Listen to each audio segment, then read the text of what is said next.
Hi everyone, இன்னைக்கு இஃப்தார் சீரீஸில் ரெஃப்ரெஷிங்கான ஹெல்த்தியான ட்ரிங்க் தான் பார்க்க போகிறோம். Fresh grape juice. வெறும் 3 இன்க்ரீடியன்ட் வச்சு ஈஸியாக எப்படி செய்யலான்னு பார்க்கலாம் வாங்க. நம்ம ரமதான் டைமில் நியர்லி 15 to 16 hours ஃபாஸ்டிங்கில் இருப்போம். அப்போ பாடி ரொம்ப டயரிங்காக இருக்கும். ஸோ நீங்கள் ஃபாஸ்ட் பிரேக் பண்ண போது இந்த மாதிரி ஃப்ரெஷ் ஜூஸ் எடுத்துக்கிட்டிங்கன்னா உங்கள் பிளட் சர்க்குலேஷனுக்கு அப்புறமா உங்கள் பாடி ஆர்கன்ஸ்க்கு ரொம்பவே நல்லது. ஒரு மிக்சர் ஜாரில் 1 கப்பு கிரேப்ஸ் நல்லா வாஷ் பண்ணி ஆட் பண்ணிக்கிட்டேன். அதுக்கப்புறமா 2 டேபிள் ஸ்பூன் சுகர் ஆட் பண்ணக்கப்புறமா 1 கப்பு ஐஸ் வாட்டர், உங்ககிட்ட ஐஸ் க்யூப்ஸ் இருந்தாலும் ஆட் பண்ணிக்கோங்க.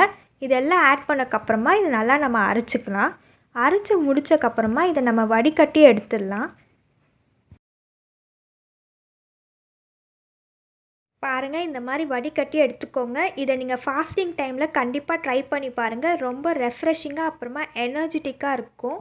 ஸோ அவ்வளோதாங்க, நம்மளோட இஃப்தார் ட்ரிங்க் கிரேப் ஜூஸ் ரெடி. உங்களுக்கு இந்த வீடியோ பிடிச்சிருந்தா please like, share and subscribe the foodie guide. Bye bye.